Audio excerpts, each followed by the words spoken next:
Thank you very much and good afternoon. I want to start by just acknowledging that we have been through a lot here in BC in the last few weeks. It's said that adversity introduces us to ourselves, and we in BC have experienced much more than our share of adversity this past 20 months, from COVID to heat domes to wildfires and smoke, to the tragic discovery of unmarked graves of children who didn't return home, and now, of course, to the floods and the landslides. But we have seen that people in BC are generous and kind and resourceful and brave.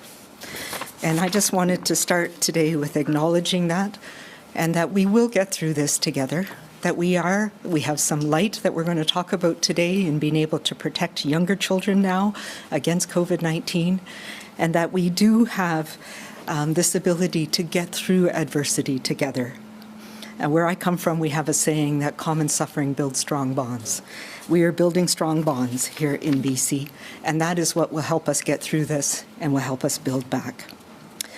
Before we get into the vaccine details, I want to share a few other updates. Today, the BC CDC published the results of the Speak 2 survey that we participated in earlier this year. And it'll be no surprise that the survey results show how difficult this pandemic has been on children and families. And that's one of the reasons we have worked so hard to keep our schools open. We know that school communities are a very important support network for kids and families, and so that information is available for people. But we know as well that families are not the only ones who have struggled. This pandemic and the various adversities that we have faced have been challenging for all of us. And understandably, it's put a strain on many people, on our mental health, on levels of anxiety, and for some, the upcoming holidays can also be stressful and difficult. I want everyone to know you are not alone. And if you're feeling overwhelmed or anxious or unable to cope, there are resources that we have to support you. I encourage you to call 811, to go to bouncebackbc.ca. Our First Nations Health Authority here in BC has some wonderful resources for First Nations people that you can access online or call 1-855-242-3310. As well, we have a crisis line at Métis Nation BC has established, which is 1-833-METIS-BC or 1-833-638-4722. The Kids Helpline is also a 24-hour phone counseling, web counseling, and referral service for children and youth. And I know it's been well used, and it is there for you now, too. And that, to speak to a counselor, it's 1-800-668-6868. And I would also encourage people to go to our BC CDC website, where there's lots of useful information and supports, specifically for COVID-19. We do have light, as I said, at the end of this tunnel, and one of the important things that we have is ongoing tools that help us protect each other from COVID-19. And I'm going to present some of the information today and then turn it over to Dr. Ballum to talk more about details. So we do know, I just realized that the screen is behind me now, so I'll have to put my glasses on so I can actually read when I'm looking. So this is the data on pediatric, so children, COVID cases over the last few weeks. So this is the November school report for K to 12 that will be posted on the BC CDC website later today. Thankfully, in this past, the week up to November 22nd, we've seen a decrease in the number of children infected with COVID-19, particularly in the 5 to 11 age group. As you will remember from our previous reports, that had been increasing quite a lot in the middle of September and into October. We've now seen it fall below 500 for the first time in some time. As well, we've seen a lowing of the 12 to 17 age groups as well. And really importantly, in this week in November, between the 16th and the 22nd, we have had no more children admitted to hospital requiring critical care, and we've had no deaths. And through this pandemic, we have had no deaths in school-age children. And I think that's really important for us to remember. This virus, thankfully, does not cause this severe disease in most children. But as we've seen, as cases and numbers have increased and transmission is increased, particularly with the Delta variant that we're seeing now, children are not immune, and some of them will have severe illness and will require critical care. And we know that there's also been long COVID in some children, as well as 19 children have been admitted to hospital with MISC, the inflammatory syndrome caused by COVID-19.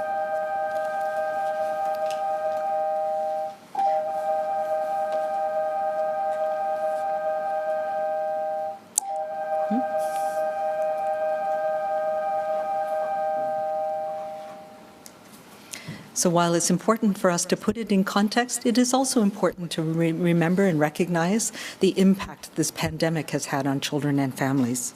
If we look at the cases in hospitalizations and deaths since January of this year in younger children, in the 0 to 4 age group, what we see is in the 5 to 8 and 9 to 11 age group is where we have seen the most dramatic increase in this fall season. And in both those cases, it's now coming down. It plateaued a little bit in the 9 to 11.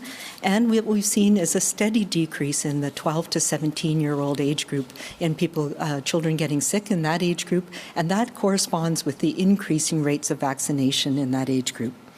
Thankfully, hospitalizations remain rare, as do deaths, but they are not non-existent. There has been cases, particularly as we increase numbers of children who've been affected by COVID-19. When we look at where children are being affected, again, what we see is that the cases in children reflect transmission in communities. And transmission in communities reflects the protection through vaccination and the fact that vaccination reduces the transmission risk. So what we do see is, particularly in the 0 to 8 and the 9 to 11-year age groups, the increases have been most dramatic in the interior health region and northern health region. And very recently, in the last week, we're starting to see decreases of those in those areas again.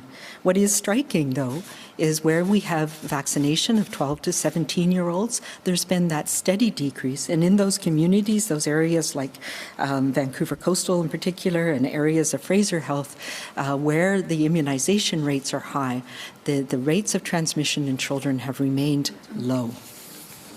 So if we look at the rates of cases by age, so this is rate per 100,000 population across the age group starting in January of 2021 up until November 21st, we can see that in all age groups we're starting to see a sustained decrease in the last 2 weeks, but that we had a dramatic increase in the younger age groups and not so dramatic in the 12 to 17 as the immunization rates increased.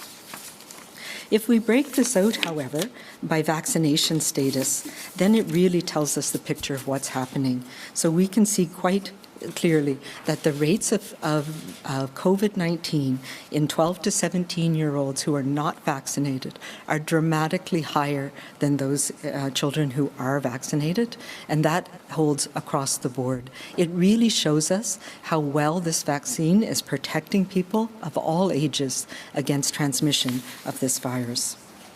And that, of course, reflects in what we're seeing in schools and communities around the province as well. So since the beginning of September, we've had exposure notifications. So that's when a child or a staff person has been in the school during their infectious period. There have been 2,975 exposure notifications posted around the province, although more of these are in areas where there are more transmission in the community. So that's in 830 schools. So 45% of schools have had an exposure notification in that school, and that's up until November 13th. Of those, there have been 382 clusters in 217 schools. So exposure notifications reflect what's going on in the community, not necessarily reflecting of risk within the school environment. So a cluster is when we have 2 or more cases within 14 days where there's been transmission likely in the school setting. So we've had 382 clusters in 12% of schools. So in 88% of our schools across this province, we have not had any transmission events in those schools. And I think that's good news as well. It tells us that what's happening in the schools is working to support children. And this was up until November 6th. Of the clusters that we do have, they've ranged in size from 2 to 18, with the median size being 3. So that's a little bit elevated from what we saw last year in Vancouver and Fraser Health, where the detailed cluster investigation showed the median size of the clusters was 2. And again, reflects the increased transmissibility of the virus strain that we're seeing right now.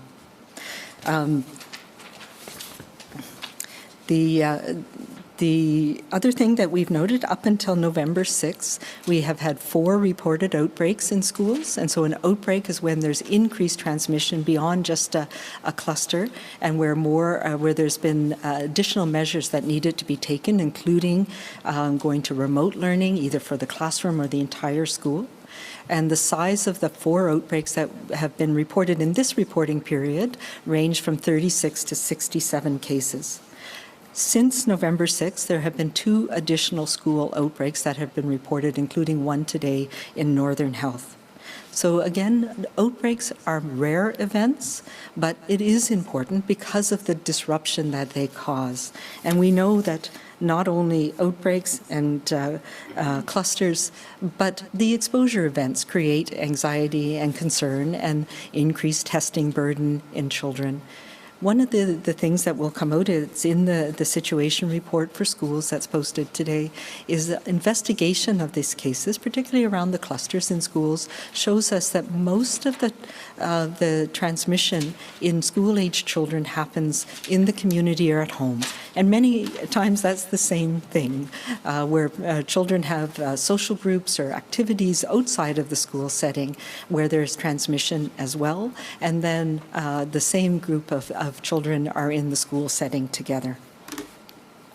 So if we look at this in terms of risk of COVID-19 for school-age children compared to vaccine-related concerns, and we've looked at this specifically for those children 12 to 17 years of age, we can see that the risk of getting COVID-19 right now in BC is about 10 times higher among those children 12 to 17 who are not vaccinated. So the rate is up to 4,000 per 100,000 population compared to 300 in the vaccinated children. But really importantly, the risk of hospitalization for children who are not vaccinated is about 37 per 100,000, and we have had no hospitalizations in children 12 to 17 who have been vaccinated with even 1 dose of vaccine. And really that speaks to how effective these vaccines are, and we've seen this across age groups, at preventing severe illness, and that's important for us to remember. As I mentioned, we've had 19 cases of MISC, and the average age of those children is 9. And we've also had, we want to compare that to what we see with adverse events following vaccination. And the risk of experiencing a serious adverse event is about 2.7 per 100,000. And compare that to the risk of hospitalization once somebody is infected. So there's been 133 adverse events following immunization reported from children 12 to 17.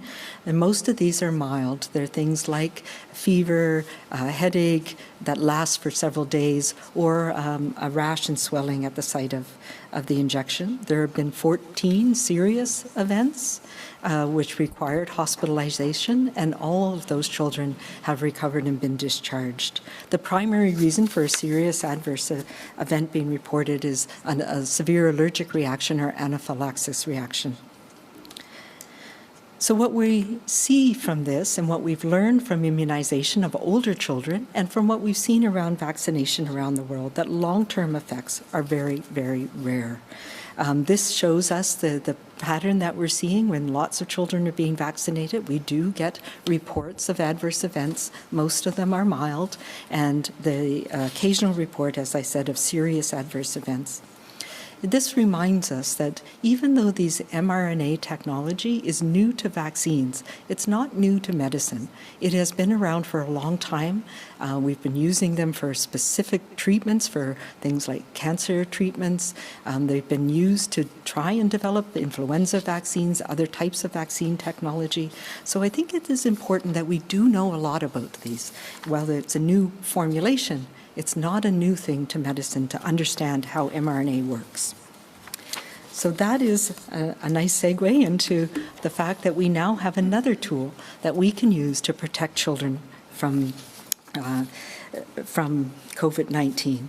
And that is, as of Friday last week, Health Canada has approved for use the pediatric formulation of the Pfizer-BioNTech vaccine for children aged 5 to 11 years of age. And so this is a smaller dose. What they did was dosing studies that looked at the adult dose, which is 30 micrograms of the mRNA, and they looked at smaller doses, and it turned out that the 1/3 dose, so 10 micrograms, gave just as strong an immune response in younger children as the adult formulation. So that is the dose that is specific to younger children. And that is because, not the size of children, but it's because our immune systems when we are younger are just that much more responsive. So that's the amount of antigen that was needed to give the same degree of a strong response as we saw in adults and older children.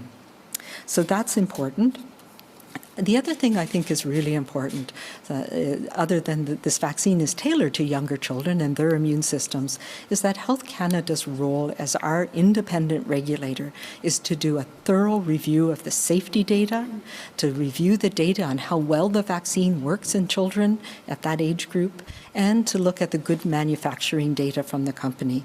And this rigorous and independent review really can give us confidence that as it's approved by Health Canada, it is safe for use, and we can trust that in our children.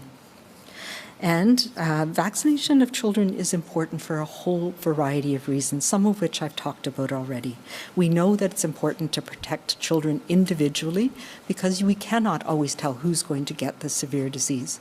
But it's also important to allow children and families to get over some of the very severe disruptions we've had from the pandemic in our lives. And this, especially as this fourth wave with the Delta variant continues to spread. And we've seen that children in this age group are making up to 20% of the cases that we're seeing right now. It also helps children and families get safely back to those many important activities that are benefit both their physical and mental health. As we've been through this as one of the young people in my life said, this is their third school year that's been affected by this. And the vaccine also reduces that risk of transmission to children's close contacts, particularly people who are older or may have a risk of more severe illness. And that's something that I also hear from young children, that they are anxious about bringing this virus home and making the other loved ones in their lives sick. There's a couple of differences that, so Health Canada has approved this, and at the same time, the National Advisory Committee on Immunization came out with recommendations for use of the vaccine. One of the things that is slightly different, Health Canada approved it for use for the second dose at a minimum of 21 days. When NACI looked at that information, they also looked at the information that we have about how the extended interval gives stronger and longer lasting protection. So the optimal interval that's recommended by the National Advisory Committee is 8 weeks between dose 1 and dose 2. And we'll be using that for the most case here in BC as well. One other thing that NACI talked about was as a cautionary thing that as much as possible to not give other vaccines within 14 days of this pediatric vaccine. And we've looked at that here in BC, and I think from a functional point of view, a practical point of view, we don't want to make children wait to receive this vaccine, given the rates of transmission we're seeing.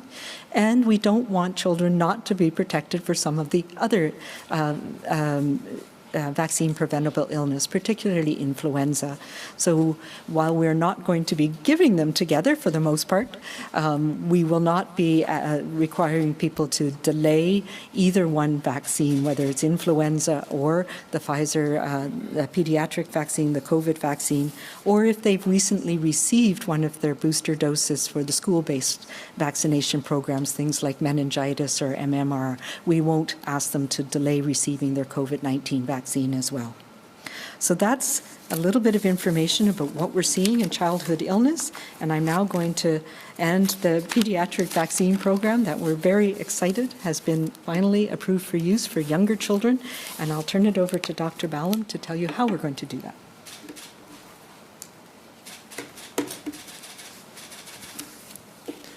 Thanks so much, Dr. Henry and Minister Dix. Very happy to be here. This is, as Dr. Henry's outlined, this is a very exciting day. We've been anticipating the approval of the vaccine for these smaller children. And, you know, as Dr. Henry has outlined, this is like a major step forward now in, you know, continuing on the journey of getting our communities back to as close to normal as will be following the pandemic. There are 350,000 children who are eligible for the pediatric vaccination program for COVID-19 in our province. We've spent some time prior to the approval last Friday with our pediatric colleagues across all the different disciplines to see if there's a need from their perspective to prioritize any particular group of children. And their advice to us is there's a lot of vaccine. We've got a lot of experience now running this program. Let's get these children vaccinated as quickly as possible, and that's going to be far more help than trying to triage different subgroups to arrive in front of the other. So we're very happy. We're going to open up this campaign. We have a lot of registrations happening already on the Get Vaccinated website. We've probably registered about a quarter of the 350,000 children. So we're ready to go, and we will be proceeding with the campaign when our clinics open on the 29th of November, next Monday. These children will require a consent from their parents, their legal guardian, a foster parent, or a caretaker within the family, such as a grandmother. If there are children, this can be a verbal consent given at the clinic. These children, we know from parents they want to accompany their kids to get vaccinated for COVID, and they will be able to just give a verbal assent to the vaccination. We have been asked by different groups, particularly in the school system, if another adult is going to take a number of children in to get vaccinated who are not the legal parents or guardians, can they provide consent? And we've asked them to bring a written consent with the contacts of the parent or guardian, and they can bring kids in order to get vaccinated as well. As Dr. Henry has said, this is a specially formulated vaccine for children, and the real advantage that we have, particularly in view of the last 10 days of our weather events, is that it's stable at 4 degrees for a long period of time, 10 weeks, which is a very different situation from the other vaccines that we've been dealing with, as you know. I just want to make sure I'm on the right slide. Just another little nuance for this campaign, children must have had their 5th birthday. They have to be 5 in order for them to be eligible for the vaccine. And now 11-year-olds will receive the pediatric vaccination until they turn 12. And after their 12th birthday, they will be eligible for the adult dose. And if a child is 11, receives the pediatric vaccination for their first dose, and then they turn 12, within the 8-week time frame, they will get the adult dose for their second dose. I think Dr. Henry's covered the interval. And the other thing that's really important is that we're really encouraging parents to register their children in the Get Vaccinated system. It's a system that they're familiar with. We've done over 8 million vaccinations using that system. It's fabulous. It will allow them to get an invite through email or text, and they will then be able to book into a clinic at their convenience for their child or their children to get vaccinated. The other thing that's a basic, really important part of this campaign is whether it's a unique clinic or a mixed clinic where we're also doing some adults, we will have specific and unique child-friendly, child-appropriate attributes of those spaces to make sure children feel comfortable, that their parents are comfortable, that there's room for children and their parents and other family members, and that they have the time that's needed to get them vaccinated. And as you'll see, special quiet places if a child is having a difficulty. We need this to be aligned with best practice around childhood vaccination. So the 3 easy steps on the next slide. Whoops, there we go. There we go. Familiar steps to many, many people who have used our Get Vaccinated system. First, you have to register. And as I said, that's well underway. We have over 90,000 children in this 350,000 cohort registered. Step 2 is they will get an invite that will arrive. The invites will start going out early in the morning of Monday, November 29th. And they will begin immediately to book themselves into a clinic, including there will be clinics open for that day. We are going to have the invitations basically go out in the same order that people were registered. There's no need to do it starting with the older children in this age group down to the youngest. Because really what we want to encourage is families to be able to bring all their eligible children at the same time. So that will be great. We are trying to stress that drop-ins are difficult for us, especially at this time when we're trying to get a number of campaigns through, and we're a little constrained with healthcare staff and immunizers. We have a lot going on, as you know, in our healthcare system. We've had these weather events that have disrupted us somewhat and put more stress on our system. So we're asking that people make an appointment, book themselves into a clinic, and please avoid, a drop-in that can result in queues and children waiting longer, which is not a good thing when they're coming to get vaccinated.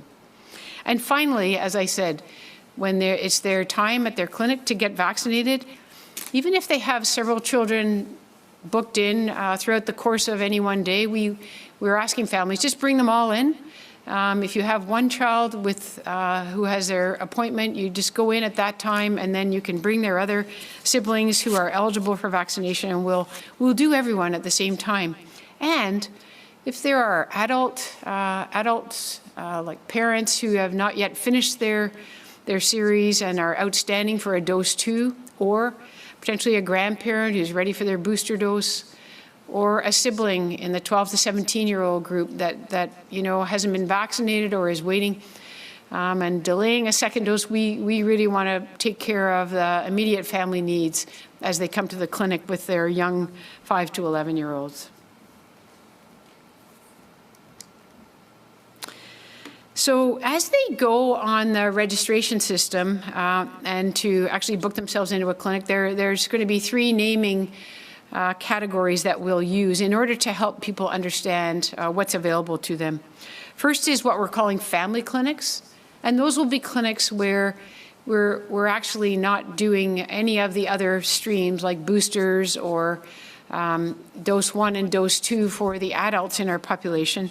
We will be just dedicating these clinics to 5 to 11-year-olds and their immediate families who come with them. They'll likely be small clinics.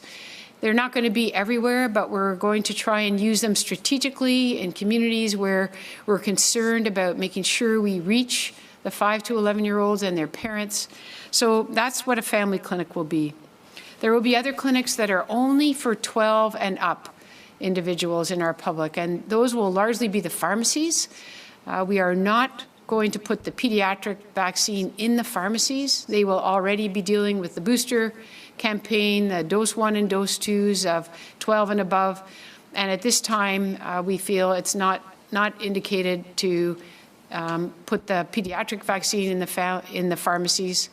But the parents have also indicated to us in the province that they prefer to come into the community clinics that they're familiar with from their own vaccinations. And so those will be, there will be all age clinics where they'll be very familiar, but we will have a special channel for children. And that channel will be clear. Our processes will be very protected to give those kids more time with their vaccination, to have a quiet space if children are having a problem, to make sure it's the pediatric vaccine that they're getting, and, you know, just to make it a very, very safe, quiet, and, you know, thoughtful environment with kid-friendly practices with our immunizers who are actually well versed in how to vaccinate children and make them feel safe around that. So to that point, we do have many immunizers who, as Dr. Henry has indicated, have been involved in school campaigns, have been involved in our flu campaigns, and are very familiar with vaccinating children of all ages, from very, very little to this cohort of 5 to 11 and on up. And we will be redeploying as many as possible of those vaccinators and immunizers to actually be in the child-specific clinics and in the pediatric channel that we'll have in our mixed clinics for all comers. We will also, as I said, have on-site supports, and we know that some children are challenged by a fear of needles, a fear of vaccination. They may have special needs. Children in the disability community often have special needs, and we will be working to ensure that we have that capacity in our clinics and that we're working with our stakeholders in the community who can provide us lots of input and advice to make sure that we're addressing the issues that are critical. A calm and private space for families with children who need that as part of their vaccination experience and who need help with the needle anxiety. We have a lot of resources, a lot of great evidence from Canada. We've got a lot of great literature, different videos, YouTube videos with children, talking to children, cartoon characters in some of them. I think there's a lot of work has been done around, you know, making vaccination a safe place for children, and COVID vaccination is no different, and we'll be taking advantage of all those things and driving or sending families to access those resources prior to coming to the clinic. Now, we have children, as you know, in small communities and very remote communities around the province. Many of those very remote communities are First Nations communities. And, you know, as you know, we've been to those communities on several occasions now for dose 1, for dose 2, now for our booster doses. And we will be taking the pediatric vaccine with the First Nations Health Authority, who've done a lot of work on, you know, creating appropriate resources for their communities, their children, the elders, parents, who are all involved in raising their children and making sure that they're comfortable with this pediatric vaccination program. We will often, at that same time as they're vaccinating small children for COVID, we'll be offering boosters for elders, and first and second doses to any members of the community who remain unvaccinated or midway through their vaccination series. There are lots of other communities as well around the province that are small, and the health authorities, where it's appropriate with the FNHA and sometimes in their own clinics, will be offering what we call whole-of-community clinics. And again, we'll now be able to offer the vaccine, the pediatric vaccine for 5 to 11, and then the vaccines for the 12 and over groups, whether they're requiring boosters, dose 1 or dose 2. So this is a really great chance to, you know, pick up where, you know, notwithstanding our very high vaccination rates in British Columbia, of which, you know, we're very proud, and it's making a big difference to our province. It's another chance to, you know, capture any and all of the members of communities that still need to complete their vaccination, as well as introducing the vaccine to their small children. Those communities, small communities who have whole-of-community clinics, I invite you to look on the Health Authority websites. They're listing their schedule for those, and they will be working with community leaders, local governments, mayors, MLAs, and other supporters. And in the case of First Nations elected councils and their elders, to make sure everyone's ready when the vaccine program arrives in their community. What we know from talking to parents around our province about this campaign is that there's a lot of enthusiasm for the vaccine program. We've seen published data from across Canada.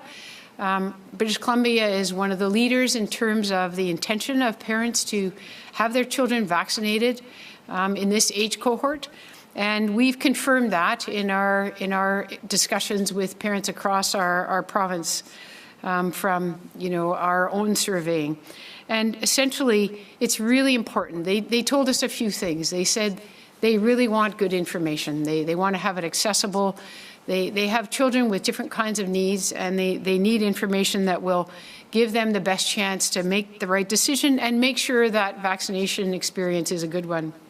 So they want information about, how and why vaccination is the best protection for their children. Is it safe? And I think Dr. Henry has spoken to, our confidence and our strong assurance that this is a safe vaccine, that it's very, very effective. And it's a good thing for parents to do, to strongly consider getting their children vaccinated. They want to know that we're taking steps to make the vaccine clinics child-friendly and meet their needs. And they also want to know what they can do as parents to help get their child ready for a vaccine. And as I said, there's actually lots of great resources, both for parents and for children themselves, to watch and learn about, how to get ready themselves and how to have their parents contribute to that. And a lot of that work, we have a lot of really great experts in our province, in the health authorities, amongst our pediatric community. We have a vaccine evaluation center at BC Children's Hospital that provides great advice to parents and speaks from an evidence base from all of their work and studies on these issues. Our medical health officers, and Dr. Henry and her team, we have a lot of people that are there as a resource for parents as they work through their decisions around their children. So in summary, we want to keep our kids safe. We want to keep their family members and the rest of our community safe. And we want to get back to our lives and put COVID, as a pandemic behind us. And so we really want to encourage, register your children today in the 5 to 11 category, and register any other children you have that remain unvaccinated. And, at the end of the day, there are many, many resources for our parents to access, for teachers to access as they're talking to children in schools. There's a lot of activity that has come to light that will help inform the decisions, help people feel comfortable, help with specific and unique problems. And so we believe that, there are the resources that parents have asked for out there. So I just want to thank you for today and just say we're very, very excited about this campaign, and we'll be working hard to get these kids vaccinated over the next couple of months in British Columbia. Thank you very much.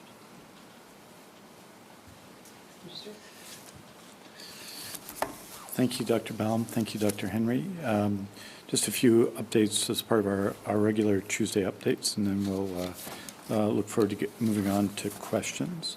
I'd like to briefly mention the requirement for members of the BC Public Service to be vaccinated. Yesterday, end of day, was the deadline to provide proof of vaccination. Ministries are finalizing their reporting over the next couple of days and submitting that to the BC Public Service Agency. We anticipate being able to provide preliminary data on compliance with this policy either Friday or early next week. Our focus right now is on initiating necessary follow-up actions, whether that's addressing any requests for accommodation or moving those who remain unvaccinated onto unpaid leave. The vast majority, and I mean the vast majority of public servants, just like the vast majorities of British Columbians, are fully vaccinated because they recognize how important that is for their families, for their colleagues, and for their communities. And we continue to strongly encourage those who haven't done so to make the choice to be vaccinated so they can continue their important and valuable roles in the public service. Regarding contact tracing efforts in BC, we now have a total of 1,616 people working in contact tracing as of November 19th. This exceeds the number of contact tracers in the place for the third wave. The highest number reported was 1,563 in May of this year. A note with respect to critical care patients being transferred from Northern Health to other health authorities, that number is now 135, including 9 since last Thursday, 7 of which were from the 2 Peace River local health areas. This obviously, and we've noted this many times, in each individual case requires an enormous effort, both outgoing, the effort by our teams of ambulance paramedics and nursing and medical teams in each and every case, and obviously leaves people at a very serious time for their health, far away from their families. But it does indicate the continuing challenge, especially in the Northern Health Authority.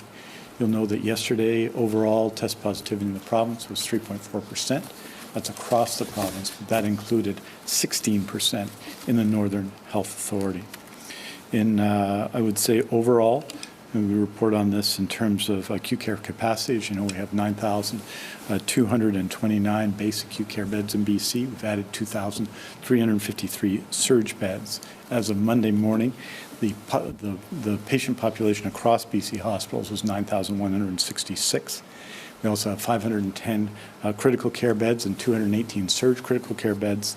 The number of people in critical care as of Monday morning was 458. Obviously, this varies as to hospitals. Some hospitals have faced real and fundamental challenges, most notably Royal Inland Hospital. I want to thank all the staff and teams at that hospital for their continued work. So to put it in context, Royal Inland is the only hospital whose current population is above base and surge capacity. Base capacity at Royal Inland is 259. Surge capacity is 20, and the current patient population is 292. Nonetheless, and they are facing, as you know, a number of COVID-19 outbreaks, 4 of them involving approximately 50 people. In spite of that, since November 1st, when we made the difficult decision to reschedule non-urgent surgeries, more than 592 surgical procedures have been completed at Royal Inland, including 420 scheduled urgent and emergent procedures and 172 urgent or emergent unscheduled procedures. So the exceptional work being done at that hospital by healthcare staff is something we recognize. We also note the very significant increase in staff at Royal Inland and hirings of staff of the recent months, which I reported on recently, but include 89 new registered nurses, LPNs, and healthcare assistant staff have been onboarded since September 13, 2021 alone. In this week's update on surgery, I note that that some surgeries continue to be postponed as health authorities respond to COVID-19 and the state of emergency arising from the extreme weather and flooding. From November 14th to November 20th, health authorities postponed 375 non-urgent scheduled surgeries. That's 197 in the Fraser Health Authority, 3 in Northern Health, 6 in Vancouver Coastal Health, 10 in Vancouver Island Health, and 159 in Interior Health. In Fraser Health, 173 of those postponements were due to severe flooding and landslides impacting 5 hospitals: Abbotsford Regional, Chilliwack General, Langley Memorial, Ridge Meadows, and Surrey Memorial Hospitals. That means cumulatively from September 5th to November 20th, there have been 3,221 surgical postponements. Despite these postponements, surgeries are, of course, continuing around the province, and some exceptional work is being done across the province under very challenging circumstances. And I note that in the most recent reporting period, 6,898 surgeries were completed from October 24th to October 30th, which is, continues to demonstrate the extraordinary work done by healthcare workers, healthcare professionals, health sciences professionals, surgeons, and nurses. In closing, I want to say that there have been moments of great significance throughout the pandemic, moments of possibility. And this is obviously one of them. The opportunity today, the approval by Health Canada on Friday. Today's announcement on vaccines for young children is one such moment, it seems to me. It's one we've all waited for, a moment for a little bit, I think it's fair to say, and one we've hoped for. And with so much in our lives right now to occupy our thoughts and direct our action, it is, I think, a moment worthy of note, even pause. A pause to remind ourselves that as committed as we are to helping others in need, as focused as we are to stopping the spread, others are equally committed, equally focused in their effort. They produce a moment like this that makes our work easier, that eases our burden, and in that not only restores us and drives us forward, but renews our spirit as well. That's the power in today's news on vaccines for children 5 to 11. Thank you very much. We're happy to take your questions, and I'll welcome Dr. Henry back to the podium. Thank you. A reminder to media on the line, please press *1 to enter the queue. You'll be limited to one question and one follow-up. Our first question today goes to Shannon Patterson, CTV. Oh, hi, Dr. Ballum. Are these new clinics that are being opened? Some of these clinics, I know quite a few of the mass clinics have already closed down. Are you reopening new locations? Where will they be located? Will they be large spaces like the convention center, or will they be smaller ones? And how far will people have to travel? Will they be enough of them that people won't have to travel far, or in some communities, might they have to travel quite a distance to find one? Yes, thanks so much for the question. We don't have many of those very large clinics we saw during the big surge in vaccination of June and July, August of this year. Most of those facilities have gone back to their normal use, which is a good signal. So our clinics, we will build on the existing clinics that you're familiar with that we're using for our booster campaign. There will be some smaller family-specific clinics that we're strategically going to be placing at the health authority level. In some cases, we will use school sites, not to be vaccinating during school hours, but as a facility that can be used after hours and parents can attend with their children. So it will be a variety of different locations and places. We will be opening up some new child-specific clinics, family clinics that we haven't had open before, but we will certainly be leveraging our existing clinics as well. Shannon, do you have a follow-up? Yeah, so you said 91,000 have already registered, and those people will be first in line to get their text to book. Let's say, can all 91,000 expect a text on Monday, or will that be maybe 30,000 and another 30,000? And if I were to register my child today, when could I expect to get a text that it's my child's turn? Well, basically, what we've planned is that we feel that we will be able to get through this cohort by the end of January, and we use. Part of the reason we like the Get Vaccinated system, and it does allow us to, issue invites consistent with the immediate capacity that we have. So we will be watching it very carefully. The health authorities will be placing their capacity on the Get Vaccinated system so that when you get an invite, you can go and book, and you'll see where space is available for a period of time, out into the future. And, we likely won't send out 90,000 invites all at the same time, but we will be, we believe we'll have capacity between now and Christmas to vaccinate a good number of these children. Next question, Lisa Cordasco, Vancouver Sun. Okay. Thank you.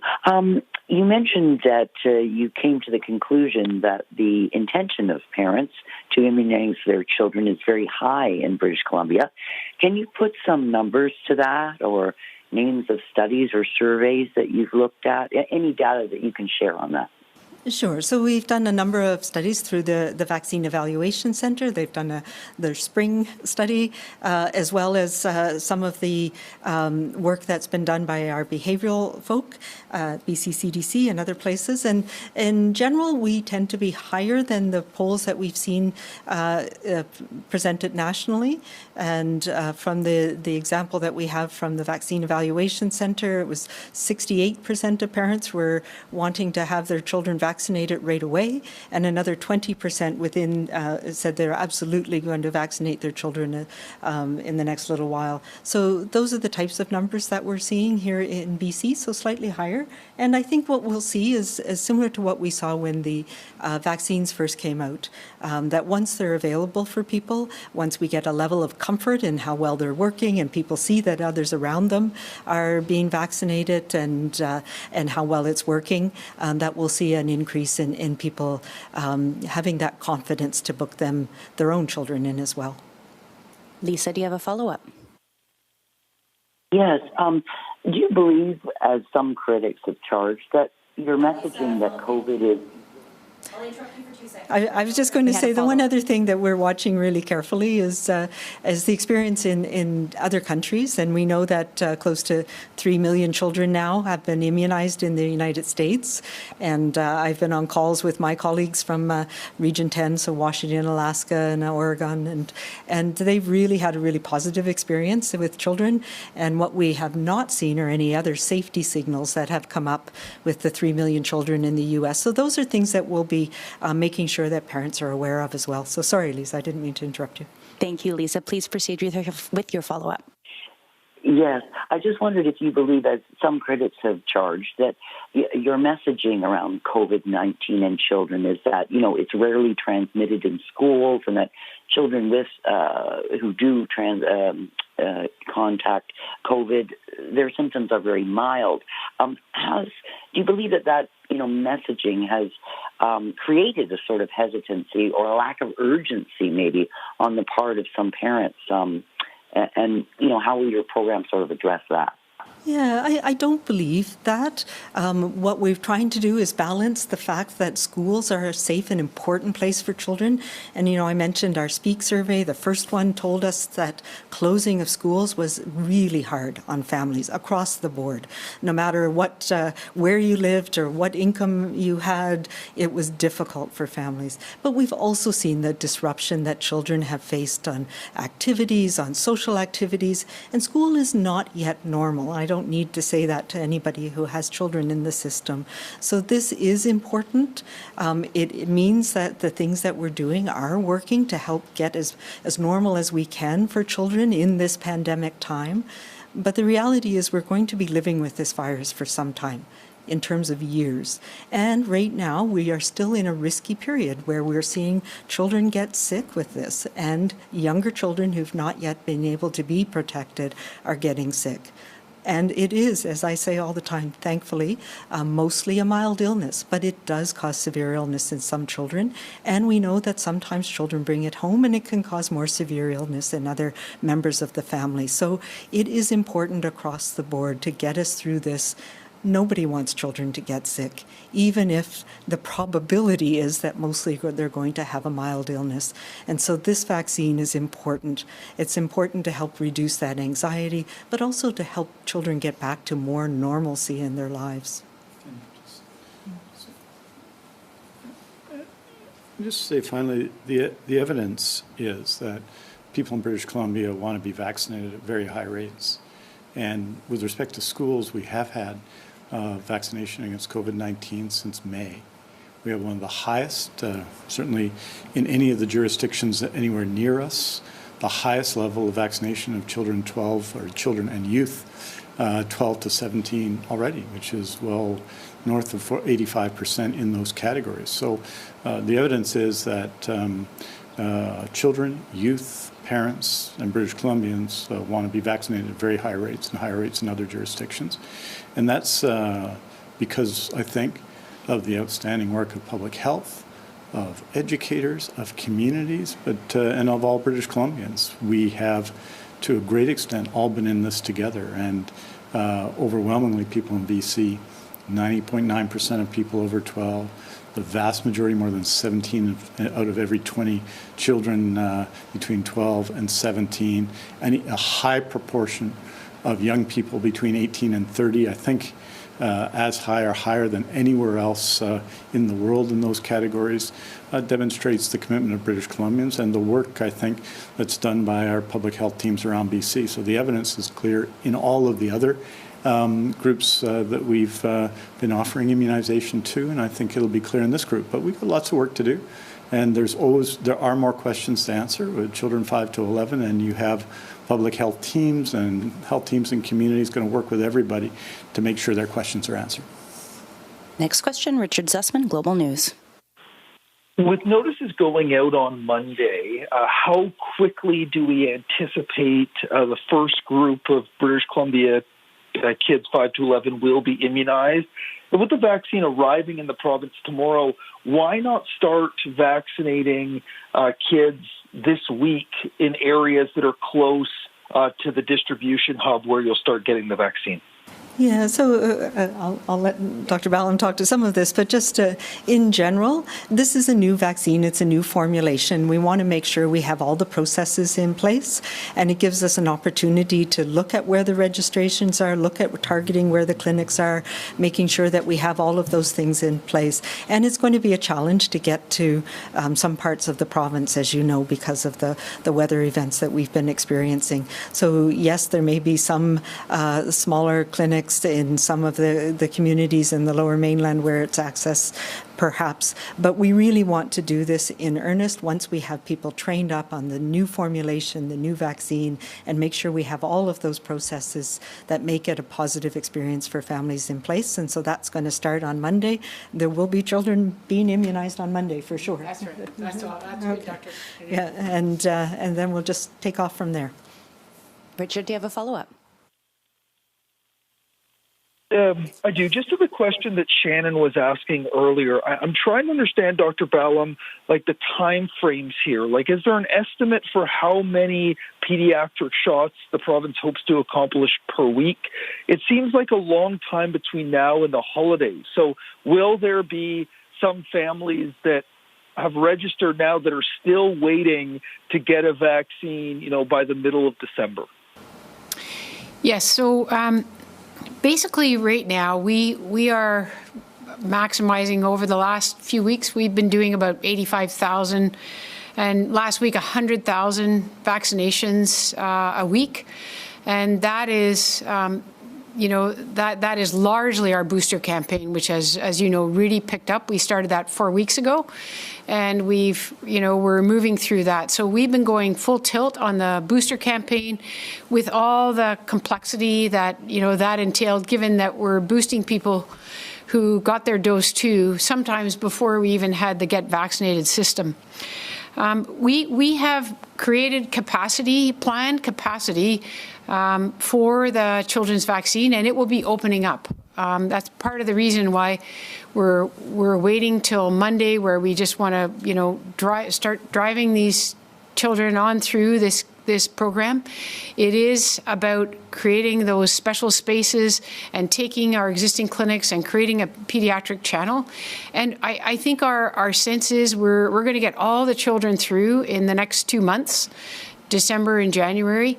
And we have many pharmacies coming on board in the next 3 weeks that will actually help take some of the load of the booster campaign off our immunization clinics. So this is what we've planned, and it's going to take us a little bit over the next couple of days, now that the vaccine is starting to arrive in British Columbia, to get ourselves organized, to set up the processes. But, Richard, we hope to focus a very significant effort on children over the coming, 2 months, and we feel we can probably complete those who are wanting to get vaccinated by the end of January. Next question. So we'll start on Monday, and we're off to the races. Next question, James Keller, Globe and Mail. Hi there. I'm not sure who wants to take this. I wanted to talk about the public information campaign. You say you've got 68% who say they want the vaccine right away, but another 20 that clearly don't want it right away, but eventually. Like, how do you make sure that even that group who are open actually follow through and get the vaccine to get you up to the high numbers that you're looking for? Yes. Well, our campaign will be multi-channel, obviously using all the different channels that are going to reach, what largely are going to be parents who are, parents of children 5 to 11 are in their 30s, 40s. And, they're social media aficionados, so that will be a major part of our campaign, but we have websites we will help people access. We've got a call center. We will be running some advertising. There will be many components, as well as community forums. Our medical health officers will be out in their local communities talking to the public, addressing parents, and also the people who will encourage, the grandparents and everyone who will encourage that their grandchildren get vaccinated. So it's been multi-pronged. There's a lot of preparation been underway to launch this campaign. I think the other issue is, if you look back, Minister Dix gave you the data on the 12 to 17-year-olds. We had a very, very significant enthusiasm in the early days of that campaign, May, June, and into July. But we have persisted since then.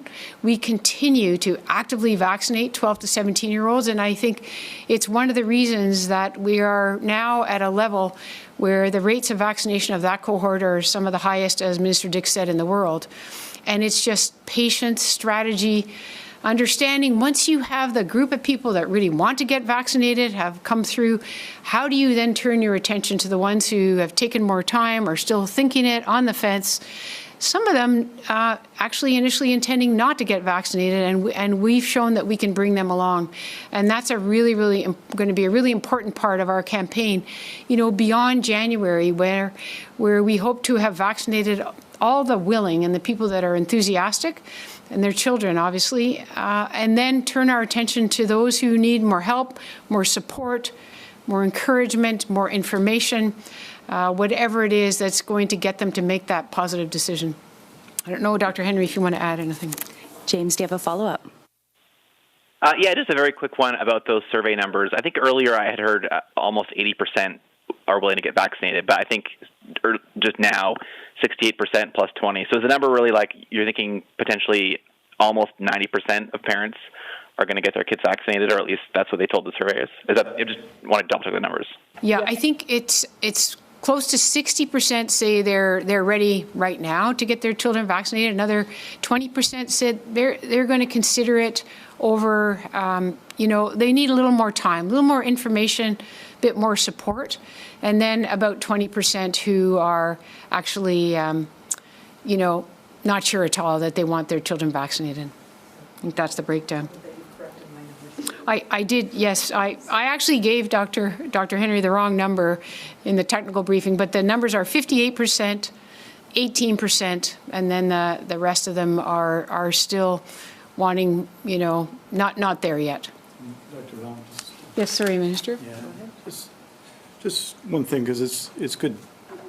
Surveys are one thing, but these are individual decisions to get vaccinated. And if you look at the 12 to 17 category by single-year cohorts, you'll see that at 17 it's 91%, at 16 it's 90%, and at 12 it's about 77% right now, still growing, still going up. So, that tells us for 12-year-olds, which is probably a better, an excellent way in the real world of determining what 11 and 10 and 9-year-olds will be right now at 77% right now and growing. And we expect that number to go higher and higher as we continue to do that work. And so we have, we're very positive about our ability to reach people and continue to do that. And our efforts haven't stopped. We immunized thousands of people for the first time last week, and that demonstrates our persistence and our collective persistence in BC of dealing with COVID-19. We'll bring you back.